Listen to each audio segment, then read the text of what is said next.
Bienvenidos a Ecos del Evangelio. Primera lectura. Iniciemos nuestro encuentro con la palabra de Dios. Leamos Génesis capítulo 37 versículos 3 al 4, 12 al 13 y 17 al 28. Jacob amaba a José más que a todos sus demás hijos, porque lo había engendrado en la ancianidad. A él le había hecho una túnica de amplias mangas. Sus hermanos, viendo que lo amaba más que a todos ellos, llegaron a odiarlo, al grado de negarle la palabra. Un día en que los hermanos de José llevaron a Siquem los rebaños de su padre, Jacob le dijo a José: «Tus hermanos apacientan mis rebaños en Siquem. Te voy a enviar allá». José fue entonces en busca de sus hermanos y los encontró en Dotán. Ellos lo vieron de lejos, y antes de que se les acercara, conspiraron contra él para matarlo y se decían unos a otros: «Ahí viene ese soñador. Démosle muerte, lo arrojaremos en un pozo y diremos que una fiera lo devoró. Vamos a ver de qué le sirven sus sueños». Rubén oyó esto y trató de liberarlo de manos de sus hermanos, diciendo: «No le quiten la vida, ni derramen su sangre. Mejor arróllenlo en ese pozo que está en el desierto y no se manchen las manos». Eso lo decía para salvar a José y devolverlo a su padre. Cuando llegó José a donde estaban sus hermanos, estos lo despojaron de su túnica y lo arrojaron a un pozo sin agua. Luego se sentaron a comer, y levantando los ojos, vieron a lo lejos una caravana de ismaelitas, que venían de Galaad, con los camellos cargados de especias, resinas, bálsamo y láudano, y se dirigían a Egipto. Judá dijo entonces a sus hermanos: «¿Qué ganamos con matar a nuestro hermano y ocultar su muerte? Vendámoslo a los ismaelitas y no mancharemos nuestras manos. Después de todo, es nuestro hermano y de nuestra misma sangre». Y sus hermanos le hicieron caso. Sacaron a José del pozo y se lo vendieron a los mercaderes por 25 monedas de plata. Los mercaderes se llevaron a José a Egipto. Palabra de Dios. Te alabamos, Señor. Unámonos en oración. Salmo responsorial, capítulo 104 versículos 16 al 21. Repitan con nosotros. Recordemos las maravillas que hizo el Señor. Cuando el Señor mandó el hambre sobre el país y acabó con todas las cosechas, ya había enviado por delante a un hombre, a José, vendido como esclavo. Recordemos las maravillas que hizo el Señor. Le trabaron los pies con grilletes y rodearon su cuerpo con cadenas, hasta que se cumplió su predicción, y Dios lo acreditó con su palabra. Recordemos las maravillas que hizo el Señor. El rey mandó que lo soltaran. El jefe de esos pueblos lo libró. Lo nombró administrador de su casa y señor de todas sus posesiones. Recordemos las maravillas que hizo el Señor. Honor y gloria a ti, Señor Jesús. Tanto amó Dios al mundo, que le entregó a su Hijo único, para que todo el que crea en él tenga vida eterna. Honor y gloria a ti, Señor Jesús. Lectura del Evangelio.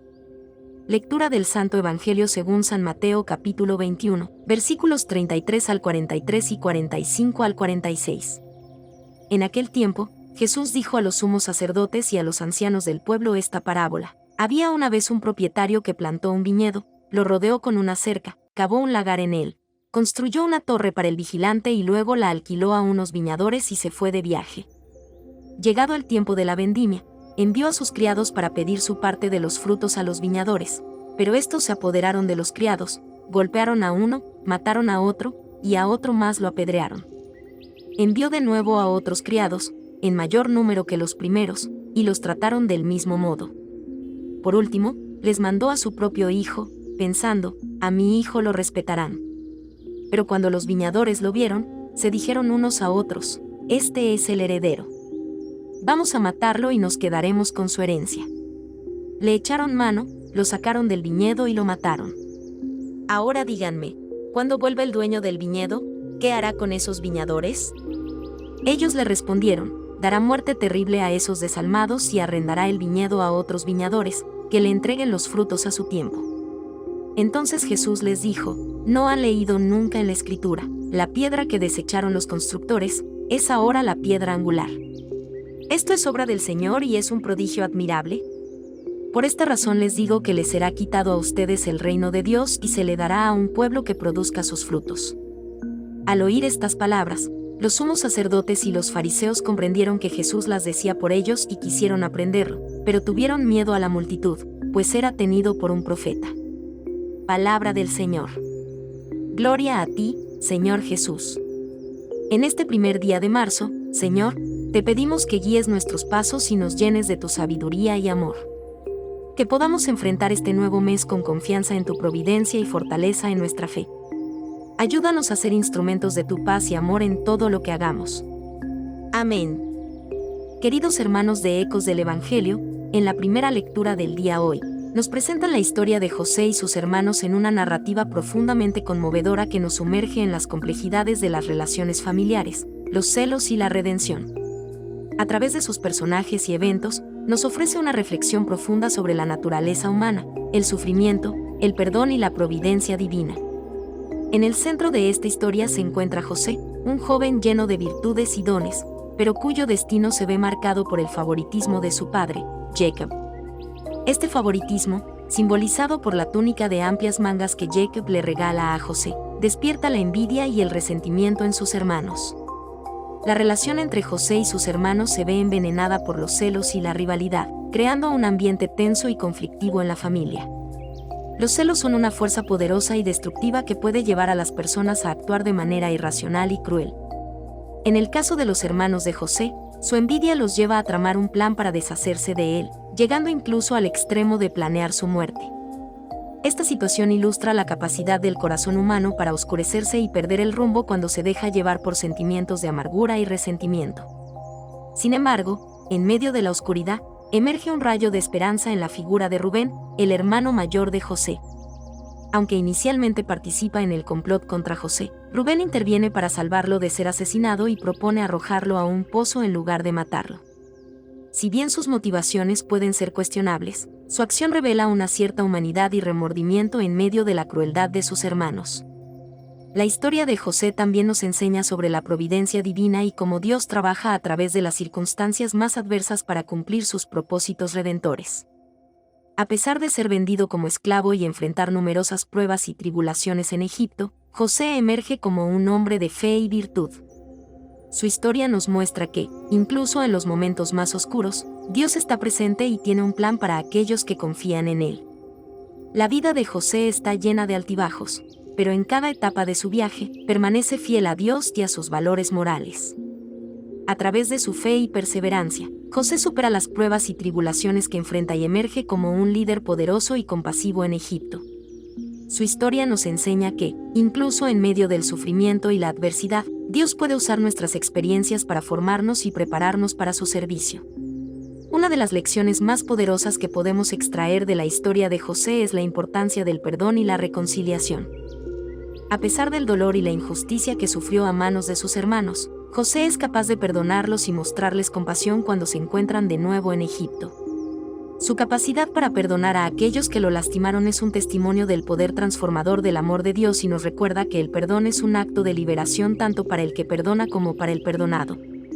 En última instancia, la historia de José y sus hermanos es un recordatorio de que, incluso en medio del sufrimiento y la adversidad, Dios está presente y trabaja para el bien de aquellos que lo aman. A través de la historia de José, vemos cómo el perdón, la redención y la providencia divina pueden transformar incluso las situaciones más desesperadas en oportunidades para el crecimiento espiritual y la restauración. En el Evangelio de hoy, la parábola de los viñadores malvados es una de las historias más conocidas de Jesús, y contiene enseñanzas profundas sobre la responsabilidad, la fidelidad y las consecuencias de nuestras acciones. A través de esta parábola, Jesús confronta a los líderes religiosos de su tiempo y les advierte sobre las graves consecuencias de su rechazo al mensaje del reino de Dios. En la parábola, Jesús describe a un propietario que planta un viñedo, lo rodea con una cerca, construye un lagar y una torre, y luego lo arrienda a unos viñadores mientras se va de viaje. Cuando llega el momento de la cosecha, el propietario envía a sus criados para recibir su parte de los frutos, pero los viñadores malvados los rechazan y maltratan, incluso llegando al extremo de matar a algunos de ellos. Finalmente, el propietario decide enviar a su propio hijo, pensando que los viñadores lo respetarán, pero en lugar de eso, lo matan con la esperanza de quedarse con su herencia. Esta parábola tiene varias capas de significado. En primer lugar, podemos verla como una representación de la relación entre Dios y el pueblo de Israel.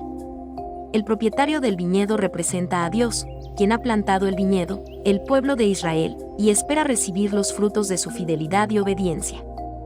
Los criados enviados por el propietario son los profetas que Dios envió al pueblo de Israel a lo largo de la historia para recordarles sus responsabilidades y llamarlos al arrepentimiento. Sin embargo, en lugar de recibir y obedecer a los profetas, el pueblo de Israel los rechazó y los maltrató, incluso llegando al extremo de matar a algunos de ellos. Finalmente, Dios envía a su propio Hijo, Jesucristo, en un último intento de reconciliación y redención.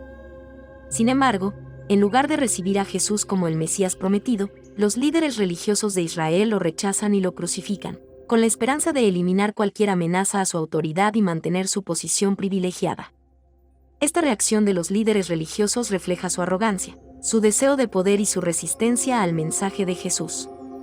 La parábola también contiene una advertencia sobre las consecuencias del rechazo del mensaje de Dios. Jesús pregunta a los líderes religiosos qué hará el propietario del viñedo cuando vuelva y descubra lo que han hecho los viñadores malvados. Ellos responden que castigará a esos viñadores y arrendará el viñedo a otros que le entreguen los frutos a su tiempo. Esta respuesta revela el reconocimiento de los líderes religiosos de que sus acciones tendrán consecuencias y que serán responsables ante Dios por su rechazo al mensaje de Jesús.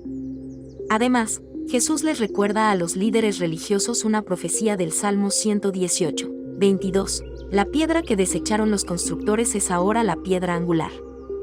Esta imagen de una piedra rechazada que se convierte en la piedra angular de un edificio es una metáfora poderosa de la reversión de los roles y la soberanía de Dios. Aquello que los líderes religiosos habían descartado como insignificante se convierte en la piedra angular del reino de Dios, mientras que ellos mismos son desplazados de su posición privilegiada. En última instancia, la parábola de los viñadores malvados es una llamada a la reflexión y al arrepentimiento. Jesús está confrontando a los líderes religiosos de su tiempo con su rechazo al mensaje del reino de Dios y les está recordando su responsabilidad ante Dios y ante su pueblo. Al mismo tiempo, Jesús está ofreciendo una oportunidad para el arrepentimiento y la restauración, mostrando que incluso aquellos que han rechazado a Dios tienen la oportunidad de volver a Él si se arrepienten de sus acciones. Esta parábola sigue siendo relevante hoy en día, ya que nos desafía a examinar nuestras propias actitudes y acciones hacia el mensaje de Jesús. ¿Estamos dispuestos a recibir y obedecer el mensaje del reino de Dios, o lo rechazamos como los viñadores malvados? ¿Estamos dispuestos a reconocer nuestra propia necesidad de arrepentimiento y perdón, o seguimos aferrados a nuestra propia justicia y autoridad? La parábola de los viñadores malvados nos llama a reflexionar sobre estas preguntas y a responder con humildad y obediencia al llamado de Dios en nuestras vidas. Quiero agradecerles por acompañarnos en esta lectura y reflexión del Evangelio. Este canal es un espacio de amor y fe, y su presencia es un regalo para nosotros. Los invitamos a suscribirse a este canal si aún no lo han hecho, y a dejar un like en este video si les ha inspirado de alguna manera. También, les pedimos compartir este video con sus seres queridos, para que juntos podamos llevar el Evangelio a más corazones. Que la paz de Cristo esté siempre con ustedes, y esperamos encontrarnos en nuestro próximo video. Hasta entonces, hermanos y hermanas en la fe.